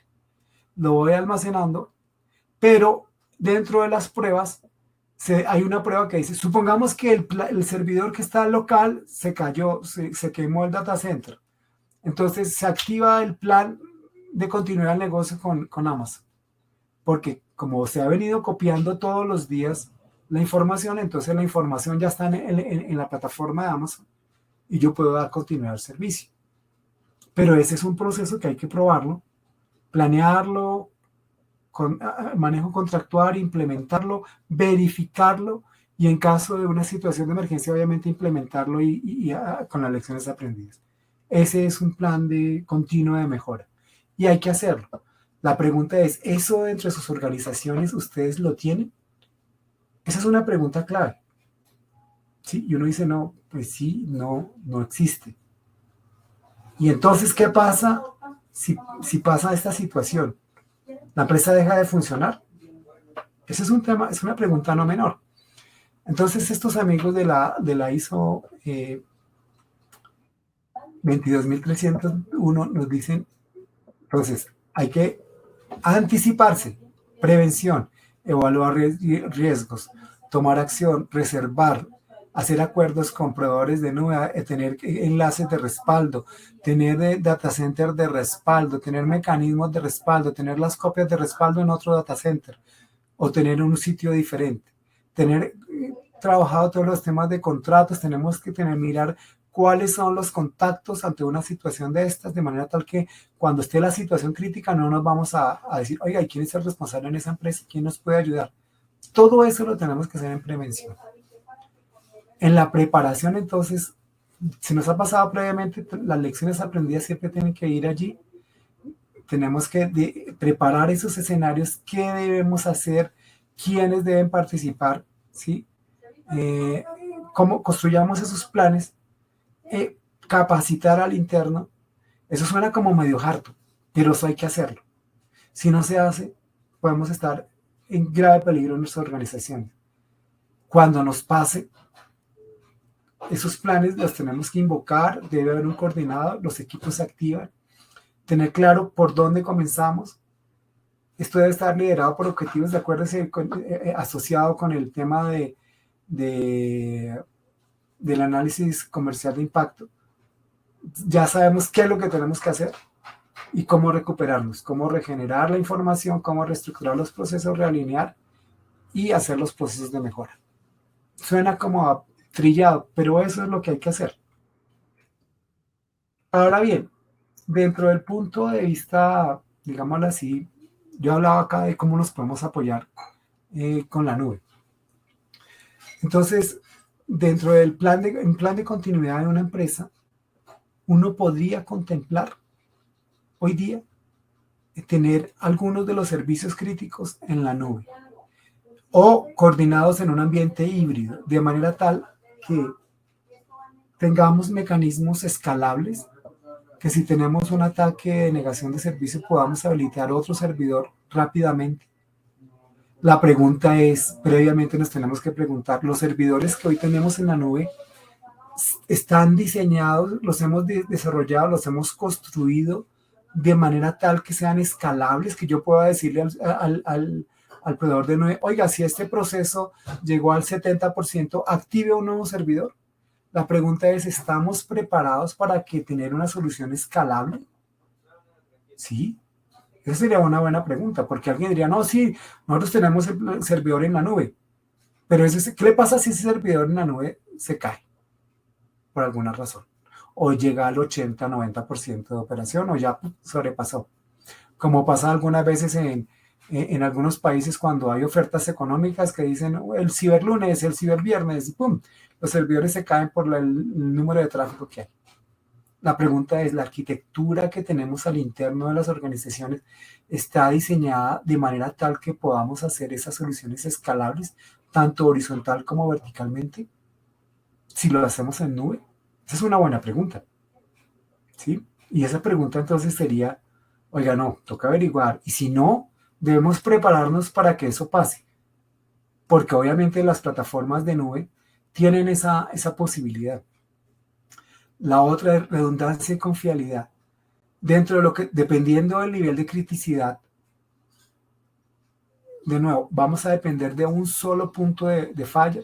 Supongamos que tenemos contratado un servicio de nube, pero solamente lo tenemos contratado en, no sé, en Estados Unidos, lo tenemos contratado en tal, en la zona centro de Estados Unidos o en una costa, por decir algo.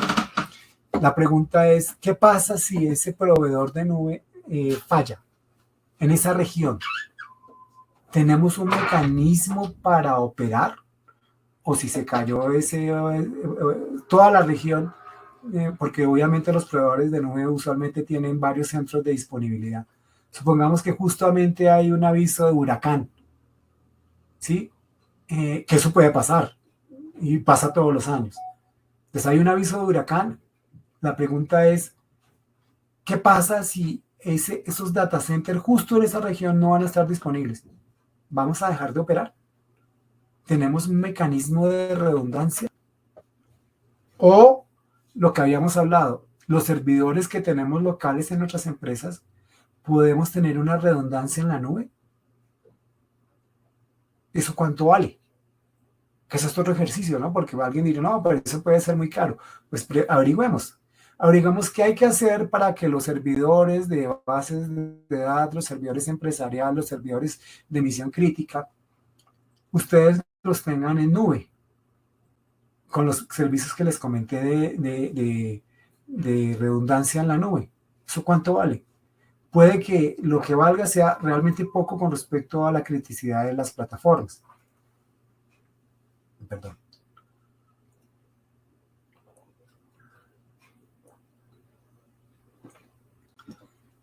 Las plataformas de nube también nos dan una cosa súper interesante que es las capacidades de acceso remoto. Entonces, si la plataforma local en el data center local o en el centro de datos que tenemos, pues por alguna razón no está disponible y lo habilitamos en la nube, pues obviamente si tenemos acceso a internet, pues vamos a tener capacidad de acceso en diferentes sitios. Luego los usuarios, tanto internos como externos, pueden continuar el servicio en la nube. Esa es una de las cosas para contemplarlo, ¿no? Esa capacidad de trabajar desde diferentes sitios.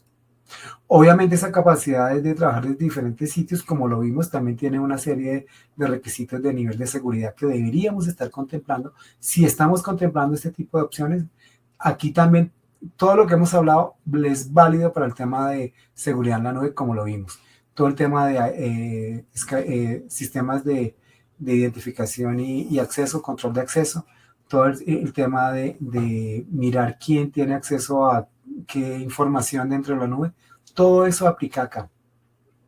Soporte y experiencia. Obviamente, si algunos de esos servicios los llevamos a la nube, necesitamos dos cosas. Uno, nos aprovechamos de la experiencia del proveedor de nube, tener una solución muy robusta, pero también que tenemos que tener gente entrenada. La pregunta es, dentro de nuestras organizaciones, hoy día tenemos gente entrenada en el trabajo de nube.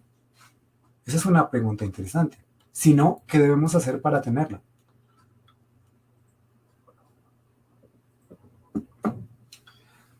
Lo otro es la parte de las copias de seguridad y las copias de respaldo. Si nosotros tenemos nuestras copias de respaldo, como yo les decía, en la nube, maravilloso. Obviamente debemos tener todos los mecanismos de protección, de encriptación de esos datos y que podamos recuperar el servicio a partir de esos datos, esas copias de respaldo. Las pruebas de las copias de respaldo es algo que se debe hacer regularmente. ¿Por qué? Porque alguien dice, no, sí, nosotros tenemos todo un tema de copias de respaldo. La pregunta es, ¿ustedes alguna vez han probado que esas copias de respaldo sirvan? Esa es una buena pregunta. ¿Sí? Son preguntas clave. Ahora bien, ¿cómo estamos de tiempo? Bueno, acá vienen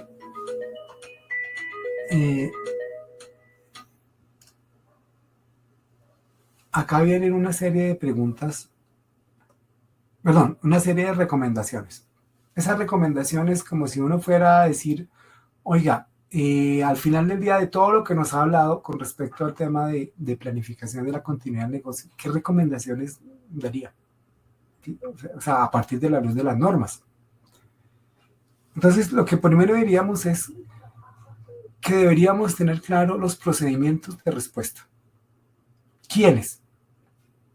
Desde las directivas, los responsables de cada una de las unidades de negocio, los responsables de los activos y el área de tecnología junto con el área de seguridad. Esos procedimientos deben estar escritos.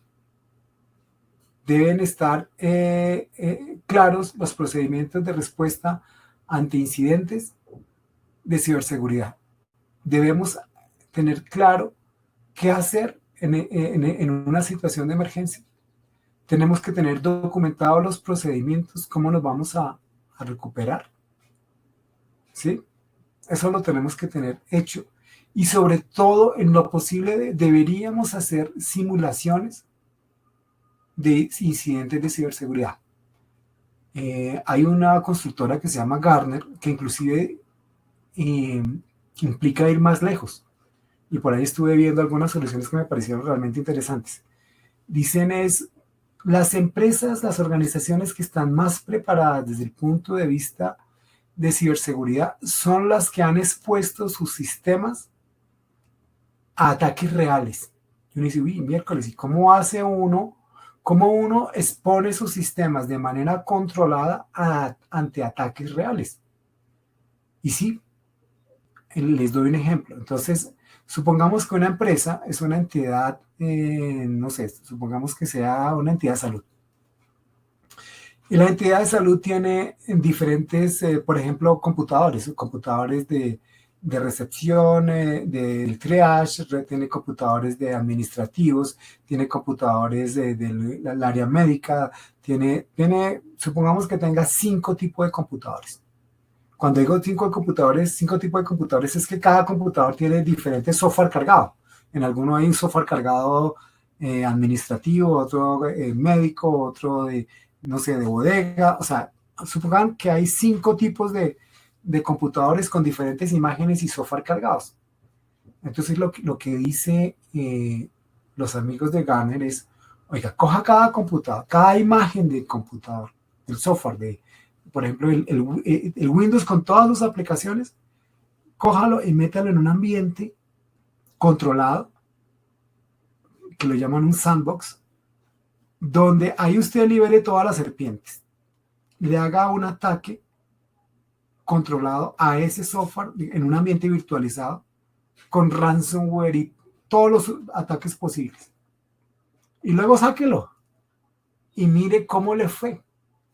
Si realmente cada una de las máquinas que usted tiene, tanto PCs como servidores, puede soportar un ataque real. ¿Sí? Y entonces ya no se habla de simulación, se llama de emulación. Obviamente la simulación también sirve, pero desde el punto de vista de Gartner, dicen, ahí lo estamos exponiendo al mayor caso, porque entonces lo estamos probando con ransomware reales para llegar a este tipo de cosas. Y en ese orden de ideas, pues ya estamos, digámoslo así, mejorando nuestro perfil de seguridad, porque al final del día en este tema de seguridad eso es como la cebolla, van por capas de seguridad y nos estamos fortaleciendo, pero el único sistema seguro, no les olvide, es el que está pagado. y está a varios metros bajo la tierra, custodiado con varios oficiales, acuérdense. El sistema más seguro es el que está pagado.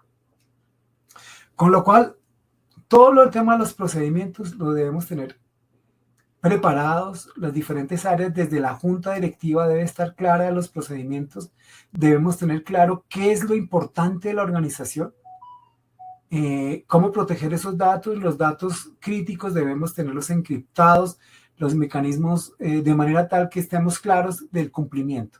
Todo eso lo tenemos que tener documentado, los procedimientos, tanto de respuesta como de recuperación, los debemos tener documentados.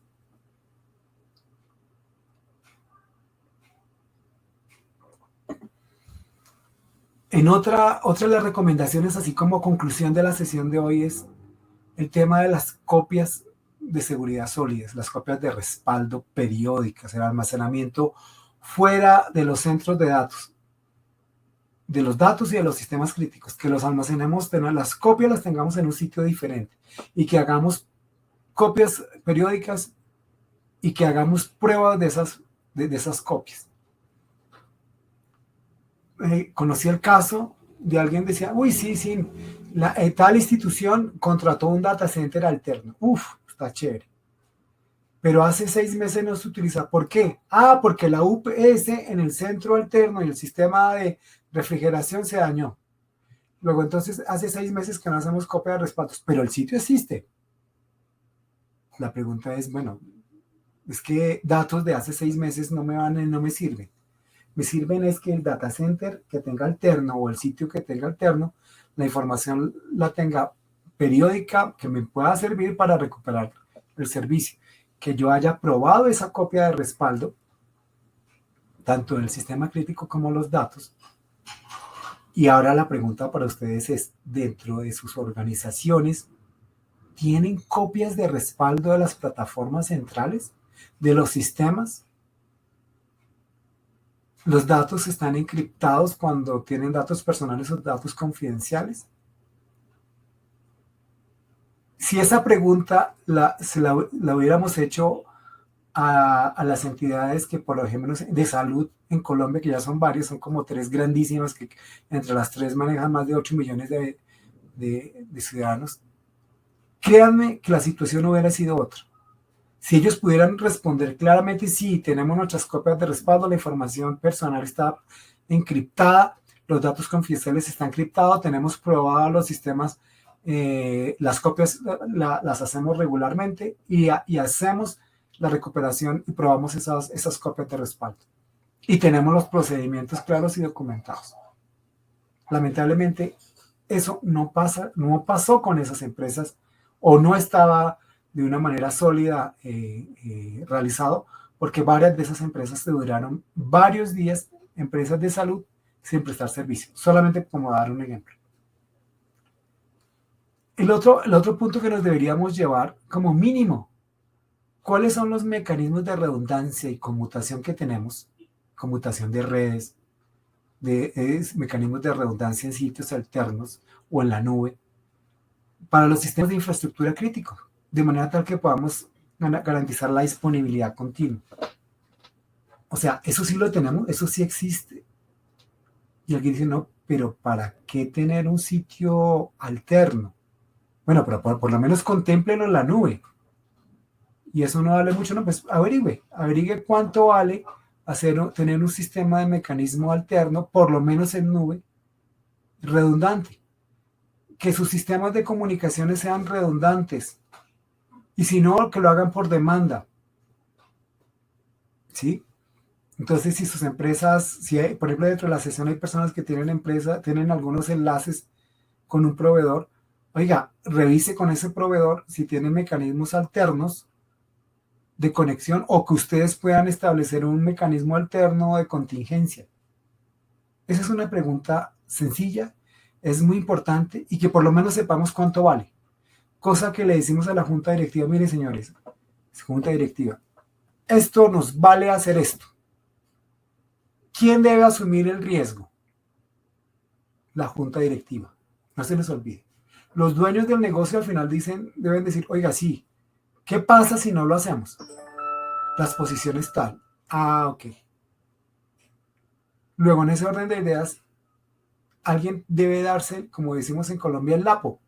Es decir, ah, no, yo no voy a meter plata en eso. Ah, listo. Pero usted sabe que si tenemos un problema y no podamos dar servicio y se compromete la información de los clientes, podemos tener unas pérdidas económicas de tanto. Es su decisión el tomarlo o no. Y alguien tiene que asumir el riesgo. ¿Sí?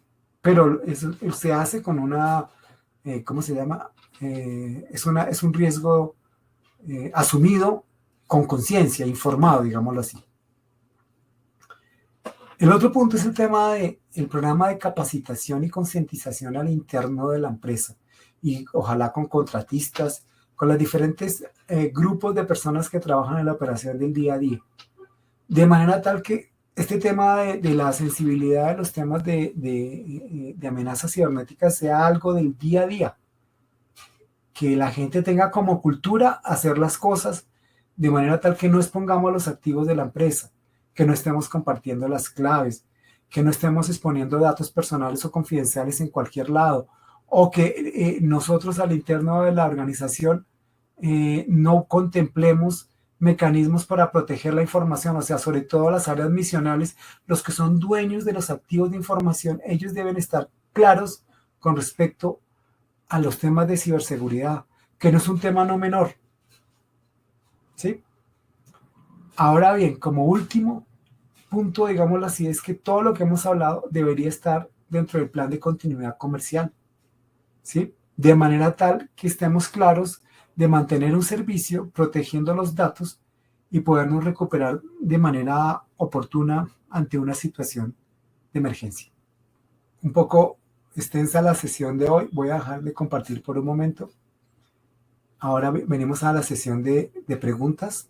Con respecto a la sesión, lo que vimos hoy es interesante en la medida en que nos sirve para reflexionar cómo estamos operando al interno de nuestras empresas. Si tenemos estos mecanismos por lo menos revisados, contemplados, documentados, tenemos los grupos de trabajo asignados y que alguien esté monitoreando el tema de la seguridad, de la ciberseguridad. Que no sea solamente, no, es que sí, tenemos un firewall y con eso ya estamos cubiertos. El tema, como ya vimos, va mucho más allá, es mucho más profundo. Al final del día, cada una de las empresas debería tener documentado estos planes de acción y identificados los grupos para atender estas situaciones. La pregunta es, ¿eso ocurre dentro de las organizaciones? No lo sé. Voy a hacer un sondeo. Por favor, indíquenme si dentro de sus organizaciones tienen o no un plan de atención ante desastres, un plan de gestión de incidentes de seguridad o inclusive un plan de continuidad. Pues esta es una reflexión que lo tomen al interno de sus empresas y lo expongan. ¿Qué pasa si la próxima semana sufren un ataque a los sistemas críticos? Bueno, ¿cuáles son los sistemas críticos de sus empresas? Alguien dice, no, mira, es que acá no, aquí no nos compliquemos. Acá tenemos un computador donde hay una hoja Excel donde ahí están los datos de los clientes. Bueno, ¿qué pasa si esa plataforma recibe un ataque de ransomware y todos los datos ahí salen y les piden un rescate por la información o si no publican los datos personales? Y sus empresas están obligadas a hacer protección de datos personales. ¿Qué pasa? Dice Margarita, sin embargo, gestión de incidentes, Edwin, no existe plan de contingencia en el momento. Bueno, ese es un tema de reflexión que es no menor y como ustedes vieron está bastante documentado para que las empresas puedan guiarse, digámoslo así. Van a hacer un plancito rápido de cómo operar. Bueno, a ver si hay alguna pregunta, un comentario adicional. Dice Marcela Angarita, normalmente la compañía habían tenido la mala práctica de prepararse para las auditorías de clientes y hasta ahora se está implementando incidentes. Sí, sí, el punto es que, pues, que haya conciencia, ¿no? Que haya conciencia que no es solamente para la auditoría, sino que es un tema realmente importante y que debería estar dentro de las decisiones críticas que debería estar asumiendo la empresa. Sí, lamentablemente muchas de las acciones que se hacen desde el punto de vista para auditoría, pero no más allá. En un incidente de desastre natural, ¿cuánto tiempo tiene el operador en responder? Obviamente, si es un tema, hagan de cuenta que es un terremoto, por ejemplo, que es un desastre natural o una inundación. O sea, hay cosas que se salen obviamente son, digámoslo así, causas ajenas a la operación, que donde el operador hará lo posible para que esté habilitada. Lo grave es que si tienen un incidente y más bien lo que hay es un robo de datos personales, por ejemplo, un operador sí tiene responsabilidad de los datos que están allí y puede ser multado por eso. Y es más, el operador tiene que informar oportunamente, dependiendo de la legislación del país, de que eso pasó y va a tener consecuencias económicas por eso. Es más, si lo dilata o no lo informa es peor. Si no, vayan preguntándole a algunos de las empresas que lamentablemente han sufrido este tipo de hackeos, en las que están en este minuto por temas legales. Bueno, y que eso tiene una consecuencia económica, ¿no? Es más, dentro de los procesos alguien hablaba de auditoría, dentro de los procesos de certificación, eso hay que hacerlo. O sea, estos planes hay que hacerlo. Todos estos documentos hay que tenerlos. O si no, no certifican a las empresas por ejemplo, con ISO 27001. ¿Sí? Y dependiendo de los acuerdos de niveles de servicio que tengan con sus clientes, habrá clientes que muy prontamente van a comenzar a decir, oiga, señor operador, ¿usted tiene o está certificado con la ISO 27001? Y la respuesta, porque si no está, entonces voy a buscar la competencia. Y usualmente las empresas que exigen eso, son empresas de gran envergadura. Para la próxima sesión vamos a ver un tema supremamente interesante, que va a ser, digámoslo así, un poco más práctico, que tiene que ver con hacking ético y pruebas de penetración. Entonces, ¿qué metodologías de hacking ético tenemos? ¿Cuáles son estas técnicas de pruebas de penetración? ¿Cómo manejar el tema de informes, recomendaciones? ¿Bajo qué circunstancias se puede dar? Porque eso, dependiendo del país, uno no puede comenzar a hacer esos hacking ético o pruebas de penetración sin autorización de las empresas. Porque legalmente en algunos países no se puede hacer a menos que esté aprobado, digámoslo así, por las empresas, de que le hagan una evaluación de vulnerabilidades y unas pruebas de penetración. Es un tema formal que hay que seguir.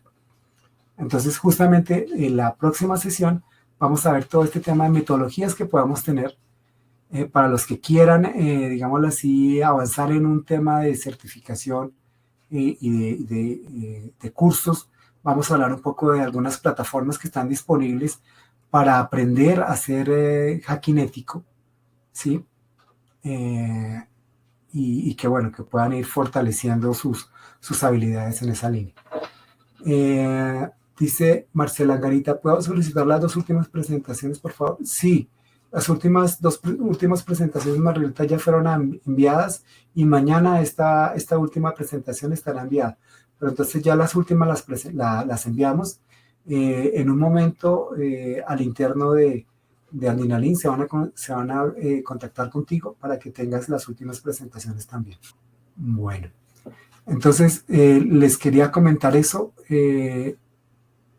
En la próxima sesión entonces va a ser interesante en la medida en que vamos a ver todos estos temas hoy dijimos, toca hacer las pruebas de penetración, toca hacer las pruebas, con gusto, Marcela.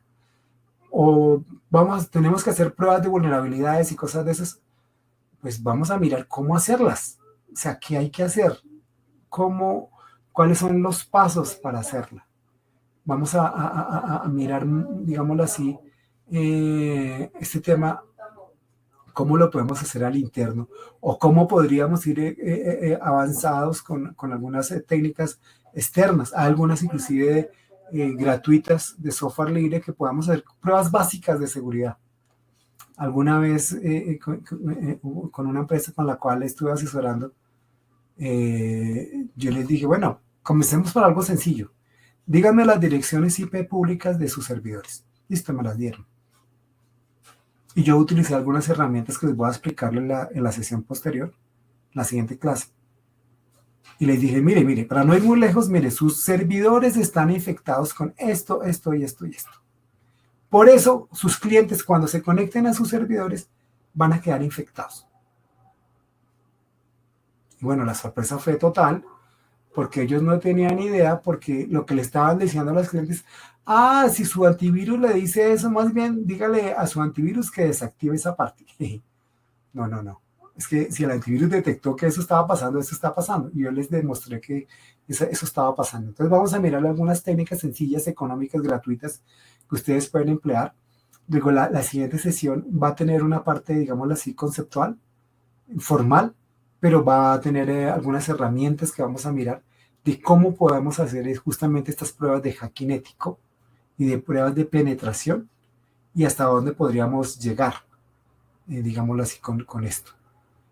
Para prepararnos luego finalmente ya para la última sesión donde vamos a hablar es de las recomendaciones prácticas de línea básica de seguridad a nivel empresarial y a nivel de persona.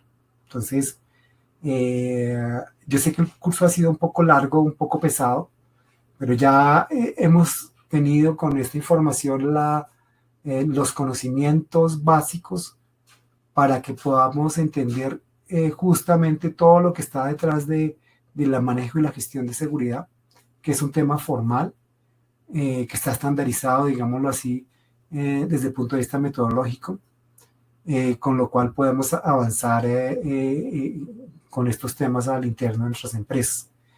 Yo espero que lo que hemos discutido en estas diferentes sesiones haya servido de reflexión para ustedes, para al interno de sus empresas, que se hagan esas preguntas simples. Oye, los sistemas que se tienen en el operador, por ejemplo, puede que sean sencillos.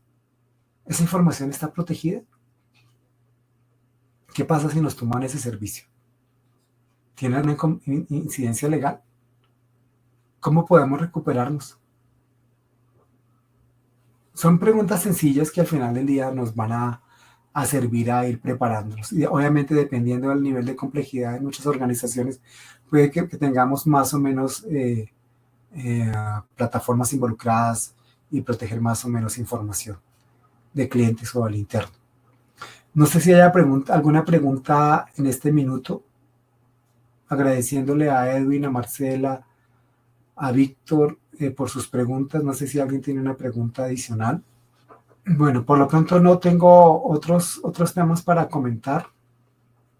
Yo les agradezco por su disponibilidad y su tiempo y su atención a las sesiones.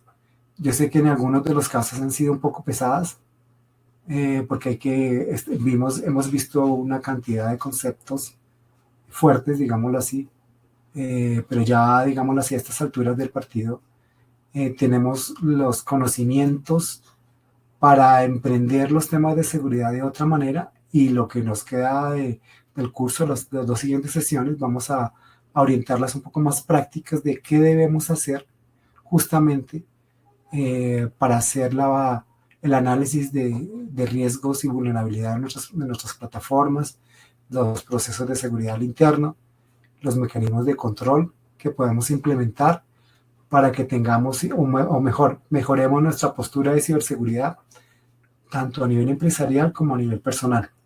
No sé si alguien tiene alguna pregunta, comentario, observación, algún tema que quisieran que se contemplara para las próximas dos sesiones, que ustedes digan, no, es fundamental o es clave, sería chévere que pueda involucrar alguno de estos temas que se analicen. Con gusto entonces los revisamos y los consideramos dentro de todo este proceso. No sé si hay alguna pregunta adicional. Les agradecería sus comentarios. Como les mencioné, temas que quieran considerar adicionales. Se está preparando un curso posterior que ya va a ser eminentemente práctico, para que podamos, digámoslo así, ya decir de qué manera ya podemos, con qué herramientas, cómo manejar esas herramientas para implementar, digámoslo así, ya procesos dentro de nuestras empresas. Muchas gracias, Marcela, por tu respuesta. Bueno, ahí fue un tricito como medio rápido, aunque el montón de información que vimos fue fuerte. Y bueno, no, la idea es que estos temas hayan quedado por lo menos dentro de la retina de ustedes y que se pueda revisar al interno. Muchas gracias, Edwin, eh, por tu participación. Todos los comentarios de feedback, de mejoras que podamos tener para el curso son bienvenidos, de manera tal que podamos contemplarlo, algunos temas sugeridos que podamos tener para la siguiente sesión. Las siguientes 2 sesiones, que son las 2 últimas del curso, de manera tal que ustedes puedan exponer sus inquietudes, que ustedes digan, ve, no hemos contemplado tal tema dentro del curso, de qué manera lo podemos hacer o contemplar o prepararnos a nivel empresarial para atender todo este tema de la ciberseguridad de nuestras empresas. No sé cuántas de las empresas que están, no sé si sus empresas están en proceso no de certificación de ISO 27001, o si los temas que hemos visto por lo menos en la sesión de hoy están contemplados o están discutidos o se han discutido al interior de sus empresas. Es bueno socializar este tema, porque el que diga que está exento de un ransomware, que alce la mano.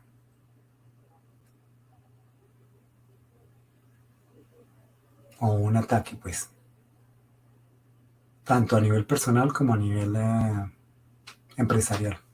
Bueno, por mi lado, entonces yo les agradezco por su tiempo y espero que nos podamos ver en 8 días con los temas. Dice Edwin Vargas, por eso estoy aquí, porque en acercamiento a la ISO 27001. Ah, excelente, Edwin, que estés en ese proceso.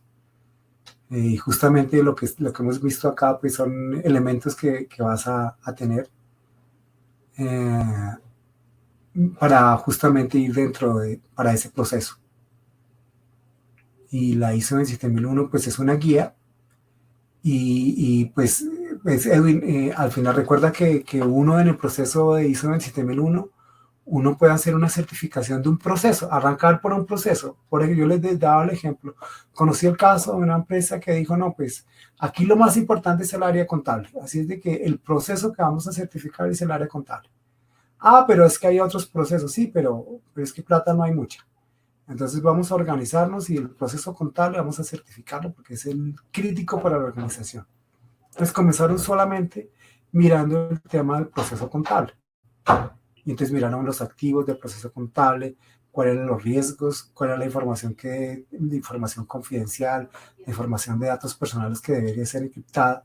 Y le aplicaron todos los procesos, cuáles eran los terceros que estaban involucrados con el área contable, si habían acuerdos de confidencialidad con esos terceros, los contratistas y los empleados, si tenían o no firmados acuerdos de confidencialidad, si había capacitación o no a los empleados para esa área en concreto, y todos los manejos de sistemas de control de acceso a las plataformas. Comenzaron a hacer la tarea de la ISO 27001 para solamente el área contable.